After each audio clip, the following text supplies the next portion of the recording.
A'udzu billahi minasyaitonir rajim. Bismillahirrahmanirrahim. Qala al-musannif rahimahullahu ta'ala wa nafa'ana bi ilmihi amin ya Allah ya rabbal alamin.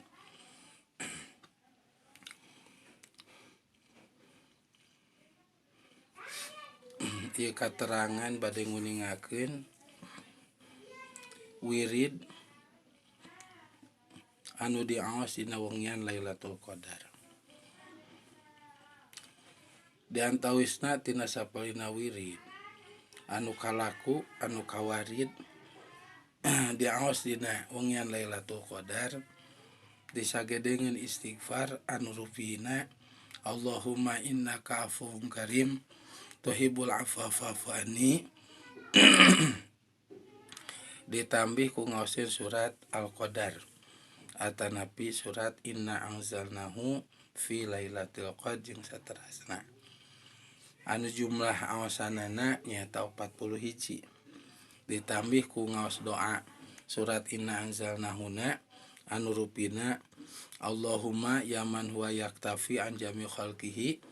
wala yaktafi anhu ahadu min khalqihi ya ahadu ya man la ahada lahu in qatara jawila minka wa khabatil amalu ila fika wa sadatil turuku ila ilaik ya giasal mustagisin agisni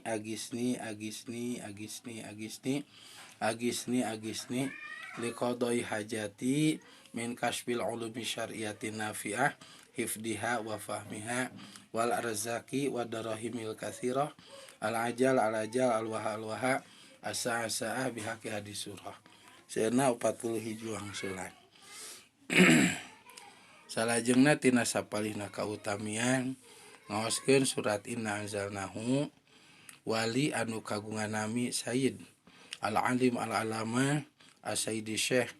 Ahmad Ad-Dairabi anu kagungan kitab Mujarobat Ad-Dairabi anu linghi di Dairabi mantena nguningakeun perihal tina sapalihna kautamian surat Al-Qadar atanapi Inna anzalnahu fi lailatul qadr anu mana mantena misaur mantena nampi ieu katerangan ti sapalihna guru mantena nampi ti sapalihna para ulama zaman kapungkur anu nyambung ka baginda Kangjeng Nabi Muhammad sallallahu alaihi wasallam anu mana pisaurna qala ba'dul ulama anaman qara'aha sitan wa salasina marratan alama'in wa rasyabi sauban jadidan wa labisahu lam yazal fi si'ati rizkin madama saum alai anu hartosna sing sajami anu ngaoskeun surat Inna anzalnahu jeung saterasna wabil khusus dina wengian Lailatul Qadar umumna sapanjang sasi saum ngan abdolna dina wengian Lailatul Qadar salajengna sataacan ngaoskeunana disayogikeun heula cai atanapi lisawangi jumlah awasanana nyaeta 30 genep salajengna sabada rengse ngaoskeun surat Al-Qadar dipayuneun aya cai atanapi lisawangi teh salajengna eta cai dianggo ibak salajengna dianggo nyimbuhan kana acuk lebaran anu teu acan dianggo acuk weuteuh atanapi dianggo ngeuman acuk weuteuh salajengna saudi keuman dipoe tapi teu kenging katojo ku panon poe sakumaha nampi ti guru-guru sadayana janten caangna teh euleum-euleum ku dipoe di bumi wae ketos garing disetrika salajengna sadisetrika lamun bade dianggo urangna ibakna ngawacai anu ngutos diaosan surat Inna anzalnahu dina wengian Lailatul Qadar teh sabada ibak teras biasa ngawacuk anu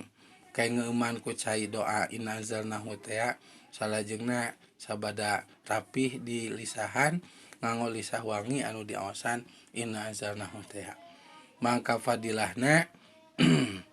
lam yaja fi si'ati rizkin madama saub alai mangka anu nganggo eta acuk maka anu nganggo lisah eta dina wengian Lailatul Qadar midamelna teras dianggo sapanyang nganggo eta acuk mangka eta jami ku Allah taala bakal dilegakeun rezekina, diberkahkeun rezekina. Alhamdulillah masyaallah. Salajengna aya katerangan deui tina sapalihna padilah ngaosin inna anzalnahu dina wengian Lailatul Qadar. Saur sapalihna ulama anu ahli makrifat di antaranya Sayyid Ahmad Ad-Dairabi Qaddasahu Sirrul Aziz anaman qara'a suratal qadri wa suratal ikhlasi asyra maratin alama intahirin wa nadhaha bihi sauban jadidan lam yazala bisan bi argobi aisyin madama sab alai sing sajamina dikisideuk pamegat anu ngaoseun surat inna anzalnahu jeung surat kulhu 10 wangsulan sata acan diaoseunana diseogeun cai jeung lisah wangi sakumaha selera urang salajengna disayogeun acuk beuteuh sabada rengse diaoskeunana tah sabada rengse diaoskeunana mangka eta caina dianggo ngepel bumi ngemratan tanah dianggo ibak dianggo ngaleueut teras dianggo nyeusehan sakabeh acuk nu aya di bumi anu kalalotor diwasuhna di sesena ngocai eta lamun nganggo mesin cuci dilebeuteun kana mesin cuci lamun teu mah ku ember tambihan deui diseblokan sadayana salajengna diseseuh ngocai eta atau dikeumang ngocai doa eta dikecrotan ngolisah wangina tah salajengna ngaoskeunana 10 wangsulan 10 wangsulan dina wengian Lailatul Qadar sabada di poe sabari poe mangga nganggo panon poe ieu mah da ku saos seueur teras sabada garing dirapihkeun disetrika jeung sajabana mung ulah nganggo sesengitan anu model ti toko ti warung cekap ku lisah eta anu diaosan dina wengian Lailatul Qadar salajengna dianggo tah mangka anu nganggona kana eta acuk bakal diberkahan ku Allah kau berkahna Lailatul Qadar berkahna ngos surat inna anzalnahu berkahna ngos surat kulhu jeung sajabina nyaeta kahirupanana ku Allah ta bakal dibungahkeun pi argobi aisyin salajengna hirupna bakal dipikaresep ku jami nya dina bab anu sae nya bab kanggo ningkatkeun ibadah atau ningkatkeun rezeki kanggo ibadah jeung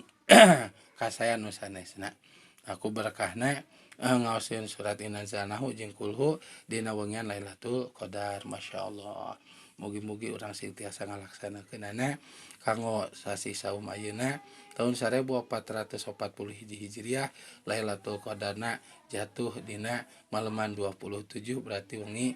Rebo ayeuna mugi-mugi urang sadayana sing dipaparihan sehat salajengna ulah aya harangan harungan kanggo ngalaksanakeun ngagungkeun wengian Lailatul Qadar amin ya Allah ya rabbal alamin anu ngajajahkeun ieu padamelan anu ngajahkeun kana ieu doa Haji Sim Abdi sadayana nyata guru-guru sadayana ti kawit mamatang si Haji Rahmatullah Haji Tubagus Abbas salajengna pangersati Cianjur jeung guru-guruna sanesna pamugi marantana aya dina rahmat Allah Subhanahu wa taala ilmuna manfaat di Sim Abdi jeung di urang sadayana wa barakati surati al-fatihah a'udzubillahi minasyaitonir rajim bismillahirrahmanirrahim alhamdulillahirabbil alamin arrahmanir rahim maliki yaumiddin iyyaka na'budu wa iyyaka nasta'in ihdinas siratal mustaqim siratal ladzina an'amta 'alaihim ghairil maghdubi 'alaihim waladdallin rabbighfirli wa li walidayya amin walhamdulillahirabbil alamin